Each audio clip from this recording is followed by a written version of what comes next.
on se retrouve dans une nouvelle vidéo aujourd'hui après 3 mois d'absence. Je sais pas à qui j'ai manqué, mais je reviens avec un tout nouveau setup et surtout un tout nouveau décor puisque j'ai déménagé. Du coup, une nouvelle vidéo aujourd'hui pour vous parler d'un des projets qui m'a pris beaucoup de temps ces derniers temps. Il s'agit d'un projet qui me tient beaucoup à cœur puisqu'il s'agit de la création de mon propre planeur. Pour ceux qui ne savent pas ce que c'est un planeur, c'est une sorte d'agenda slash bullet journal pour s'organiser qui va un peu plus loin que l'agenda de base. Et bien tout simplement parce que là en début d'année je cherchais absolument un planeur qui me correspondrait parce que voilà, j'avais beaucoup de mal à m'organiser dans ma vie et du coup je cherchais dans tous les magasins, dans tous les sites etc un planeur qui me conviendrait et à chaque fois vraiment je ne mens pas, à chaque fois il y avait un problème, à chaque fois il me manquait une page qui me tenait à cœur, à chaque fois il y avait un problème au niveau du format, de l'esthétique, de tout ce que vous vouliez, il n'y avait jamais un carnet qui correspondait à ce que je cherchais. Et du coup ça me prenait un petit peu la tête, voilà, parce que je suis folle et quand je suis obsédée par quelque chose, ça ne s'arrête pas. Je faisais que d'y penser tout le temps, je regardais dans tous les magasins, dans tous les sites et tout. Et un matin je me suis réveillée et je me suis dit mais tiens, et si je le créais moi-même ce planeur? Est-ce que c'est possible de créer soi-même son planeur? Ça fait une semaine que je cherchais un planeur, le planeur parfait pour m'organiser et tout, et en fait je le trouve jamais. À chaque fois je trouve des planeurs qui sont cool, mais il y a toujours des trucs qui me plaisent pas, il y a toujours des trucs qui me manquent, et genre ça me rend hyper folle parce que carrément cette nuit j'en ai rêvé, et ce matin j'ai un peu eu un éclair de génie ou de conneries, je ne sais pas, on va voir, mais en tout cas je me suis dit mais si je créais mon planeur moi-même? Du coup, je pense que je vais déjà juste faire le modèle du planeur sur Canva. Et je pense que déjà, pour commencer, je vais le tester sur une semaine. Comme ça, je vois si c'est bien, si genre si ça marche, s'il manque des pages que je pourrais rajouter, ou s'il y a des trucs qui sont inutiles. Bref, je le teste moi-même, genre en format A4 pourri, tu vois, juste j'imprime quoi. Et après ça, faudra que je crée ma micro-entreprise et je pourrais le mettre en vente sur Amazon en format papier et sur Canva aussi, je pourrais le mettre en version digitale. Voilà, je doute que je gagne plein d'argent avec ça, mais juste ce serait un peu kiffant de. Même si je vends un exemplaire, je pense que je serais contente. Et juste ce serait kiffant que le truc existe quoi, que le truc puisse exister en papier. Je serai ma première cliente, je vais totalement m'acheter le truc pour l'avoir en papier, mais bon bref, voilà, donc c'est une idée. Est-ce que je vais aller au bout? Je sais pas, mais je vais essayer. Et du coup j'ai créé une première version qui ne ressemblait pas du tout à la version finale, vraiment ça n'avait rien à voir. Niveau esthétique c'était pas très beau honnêtement. De base j'ai fait un prototype en papier, genre vraiment j'ai juste imprimé sur mon imprimante basique le planeur et j'ai agrafé, c'était très moche. Et heureusement que j'ai fait ça et que je n'ai pas payé une impression pour ce truc parce que vraiment c'était pas terrible. Donc là déjà j'ai noté un peu toutes les idées, tout ce que je voudrais avoir idéalement dans mon planeur. Voilà, donc on va voir.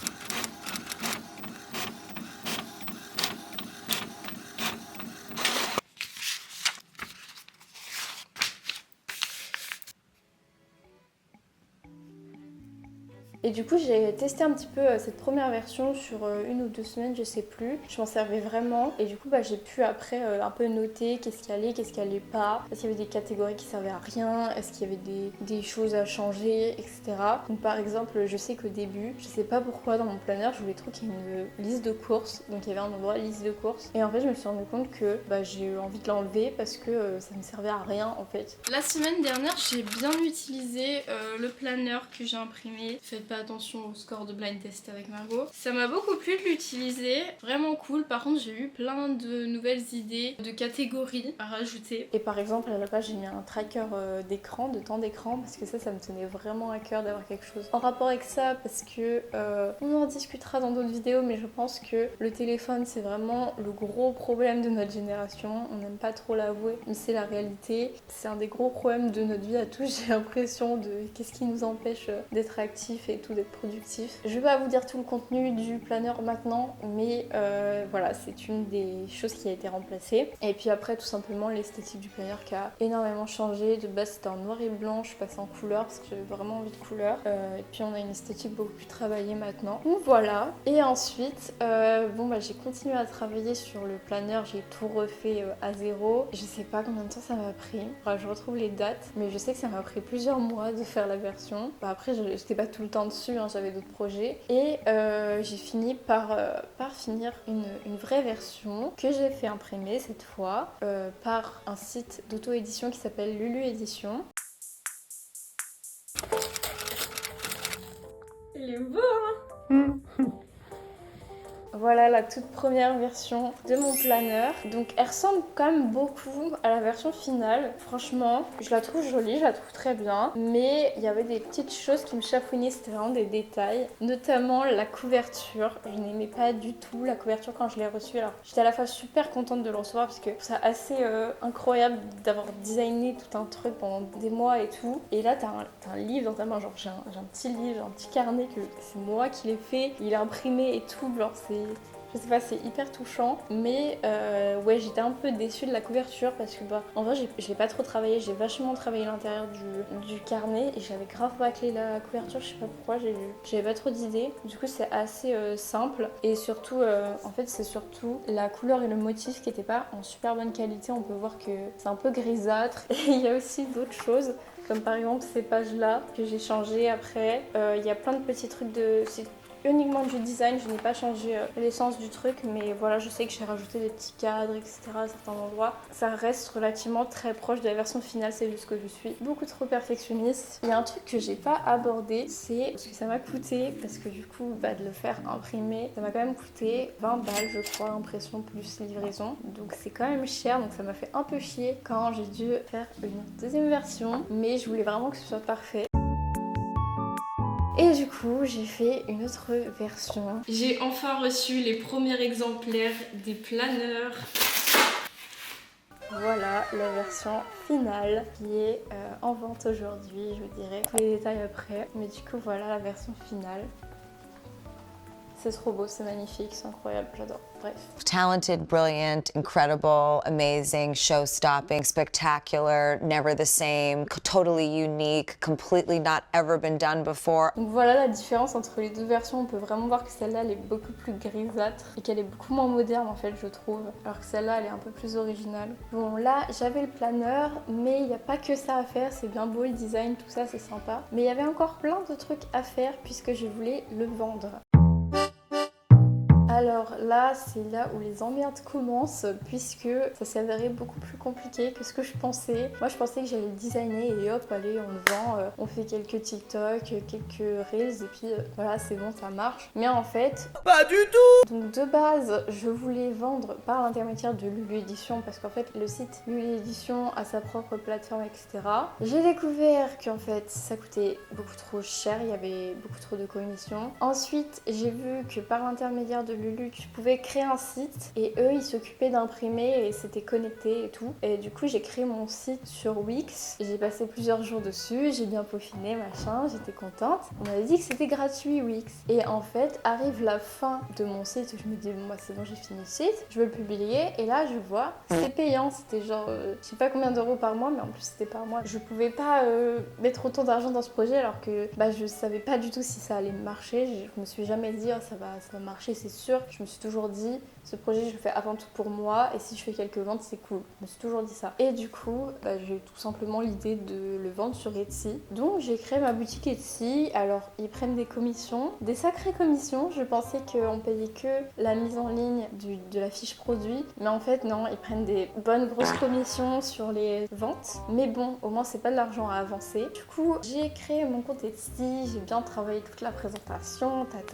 Et là, je découvre les fameuses commissions Etsy. Et en fait, moi j'avais déjà fait tous mes calculs et tout, de quelle marge j'allais avoir. De base, je voulais vendre mon planeur entre 20 et 25 euros. Et du coup, j'avais tout calculé et tout. Je savais que j'avais pas mal de coûts d'impression et tout. Mais en fait, je me disais, bah voilà, 25 euros, ça me fait 5 euros de marge. Moi, je suis pas gourmande, ça va. Et en fait, au dernier moment, je décide de refaire un peu mes calculs. Et je me souviens qu'il y a l'URSSAF, parce que bah, je me suis inscrite évidemment en tant que micro-entreprise. Alors, ce n'est pas que pour le planeur que je l'ai fait, c'est aussi pour l'audiovisuel, puisque je vais me lancer en freelance en audiovisuel. Mais n'empêche que bah, je compte bien déclarer mes revenus à l'URSSAF, j'ai pas envie de faire ça illégalement. Et en fait, c'est là que j'apprends, merci ChatGPT. J'étais bête, je pensais qu'ils prenaient un pourcentage sur l'argent que tu gagnais. Mais en fait, non, ils prennent un pourcentage sur ton chiffre d'affaires. Donc, c'est-à-dire qu'ils prennent un pourcentage pas sur mes 5 euros de marge, ils prennent un pourcentage sur les 25 euros que coûte le planeur, les 25 euros qu'a dépensé le client, pas sur ma marge. Donc, c'est-à-dire qu'ils prennent des pourcents sur de l'argent que j'ai même pas touché. Et du coup, là, ça remet tout en question et je recalcule tout. Et en plus, il y avait la marge Etsy qui s'était rajoutée, j'ai quand même, enfin les frais Etsy qui s'étaient rajoutés, ça faisait quand même 4 euros de frais Etsy. Donc, je recalcule tout et là, je me rends compte que j'étais à moins 2 euros de marge. Donc, je perdais de l'argent et du coup, bah, j'ai dû tout revoir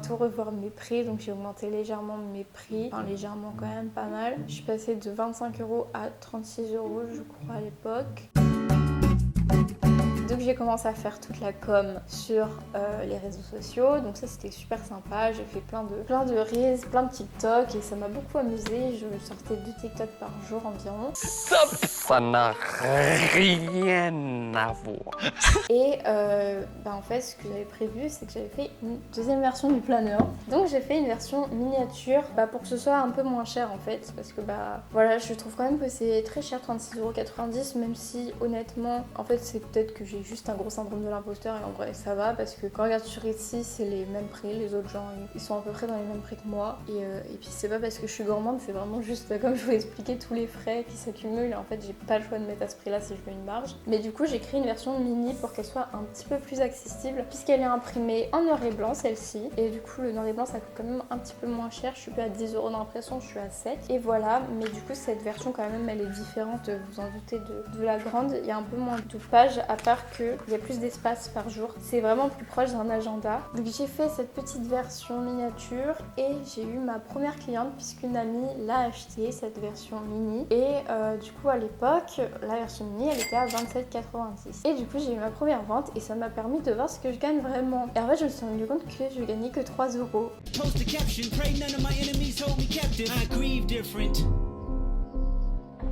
3 € de marge, c'est quand même très peu. On était à genre 11% je crois de marge, ce qui est vraiment ridicule, sachant que j'ai quand même avancé des frais puisque j'ai acheté 3 planeurs en tout. J'ai eu les frais URSSAF. Du coup voilà, heureusement que cette amie m'a acheté le planeur parce que sans elle je me serais pas rendu compte que j'étais toujours à une marge très basse. Du coup j'ai tout recalculé et tout encore, j'ai fait un Notion, machin, bref. Et du coup on est à 39,90 la grande version qui est du A5 et la version miniature elle est à 32,90. Oui c'est un petit peu cher mais voilà, c'est des produits qui sont designés à la main par moi, par une seule personne. C'est pas des trucs faits par des grosses entreprises. Chaque impression c'est moi qui la commande une par une, du coup je dois payer à chaque fois les frais de livraison. Les frais de livraison sont inclus, je vous rassure, c'est pour ça aussi que ça coûte plus cher parce qu'en fait il y a 8 € de livraison. Et du coup pour quand même avoir une version plus accessible de mon planeur, j'ai décidé de faire une version digitale qui sera au prix de 9,90 €. Elle sera aussi sur Etsy, je mettrai mon Etsy en description. Donc si vous aimez bien vous organiser sur votre tablette ou si vous avez envie d'imprimer vous-même les pages de votre planeur, et bien voilà, il y aura une version à 9,90 € sur mon Etsy. Je pense qu'elle sera déjà disponible quand je sortirai cette vidéo. Bon, quel est le bilan de cette expérience de création de planeur? Eh bien le bilan c'est que je me suis énormément amusée, j'ai adoré faire ce projet, créer un vrai article de papeterie que après j'ai dans ma main. Ça me rend trop heureuse de prendre cet objet dans les mains et de me dire putain c'est moi qui l'a fait quoi, genre on dirait un vrai carnet qui serait en en papeterie et tout qui sera à la vente. Et du coup, je suis trop fière de ça. Mais pour les points un peu négatifs, c'est un projet qui est pas du tout rentable. Et surtout, en fait, les planeurs sont un peu chers, je trouve. Et du coup, je suis pas satisfaite de ça. J'ai pas envie de mettre des choses chères. Et c'est pour ça que j'ai décidé que je vais créer un autre planeur, mais pas tout de suite. Ça va me prendre du temps. J'ai décidé que j'allais avoir un nouveau projet planeur. Donc vous pourrez suivre le projet sur les réseaux sociaux. Je n'ai pas encore trouvé de nom, mais vous pouvez déjà me suivre parce que ce sera les comptes qui sont actuellement actifs pour My Perfect Planner. Et du coup, je vais créer un nouveau projet qui sera de créer vraiment le planeur parfait et accessible. Et du coup, je pense que d'ici l'été prochain, j'aimerais sortir un nouveau planeur. Mais cette fois, je vais vraiment me mettre à fond et faire de la communication avant pour être sûre que quand je le sors, ça marche. Il y a quelques ventes. Parce que là, j'ai commencé la communication quand j'ai reçu le planeur. Et avec le recul, je me dis, c'est dommage, j'aurais pas dû faire comme ça. Mais j'ai fait comme ça parce que je pouvais pas communiquer sur un objet qui n'existe pas. Enfin, c'est ce que je me disais. Et en fait, là, je vais faire autrement. Je vais pas faire juste un compte TikTok où je fais de la pub pour mon planeur. Ce sera pas ça. Ce sera vraiment un projet. On me verra avancer sur le projet et vous me verrez designer, bref, réfléchir à tous les aspects. Voilà, donc ça c'est le projet pour l'année prochaine. Donc voilà, vous l'avez compris, mes 2 planeurs plus la version digitale sont disponibles sur mon Etsy qui s'appelle Clélie Création. Si vous êtes intéressé par un de ces planeurs, n'hésitez pas à aller jeter un coup d'œil, je mets le lien en description. Bon, je me rends compte que je vous ai toujours pas dévoilé le contenu des planeurs. Du coup, dans la version classique, vous trouverez des pages pour visualiser votre année avec vision board, vue d'ensemble sur vos objectifs et vos projets, des pages pour transformer vos rêves en actes, puis chaque mois, un calendrier sur 2 pages, un plan du mois pour définir vos priorités et vos objectifs, un budget tracker, 5 pages hebdomadaires avec objectifs de la semaine, to-do list, fun tracker et habit tracker, 8 pages agenda non daté et un bilan du mois pour faire le point. Puis à la fin du carnet, vous trouverez également un bilan de l'année avec vos réussites, vos coups de cœur, des pages de notes et un petit marque-page à découper. Le mini, c'est une version un petit peu plus light. Vous trouverez chaque mois des pages pour planifier votre mois avec priorités, objectifs et notes, une vue mensuelle sur 2 pages, 5 pages de planning hebdomadaire avec objectifs et to-do list, 16 pages de suivi quotidien couvrant 31 jours, donc 2 jours par page, mais aussi une vue d'ensemble de votre année avec objectifs, projets, notes comme dans le premier carnet, une page de notes et un marque-page à découper. Et sinon, par rapport à YouTube, je compte revenir en force puisque j'ai un projet de vidéo là que j'avais tourné en début d'année, vers mars-avril je crois, que j'ai toujours pas monté, mais c'est une vidéo longue qui est en 5 parties je pense, ou peut-être 4 parties, je sais pas encore, mais elle sera en plusieurs parties. Donc voilà pour les news et j'espère que cette vidéo vous aura plu. Et sur ce, je vous retrouve dans une prochaine vidéo très prochainement. À bientôt!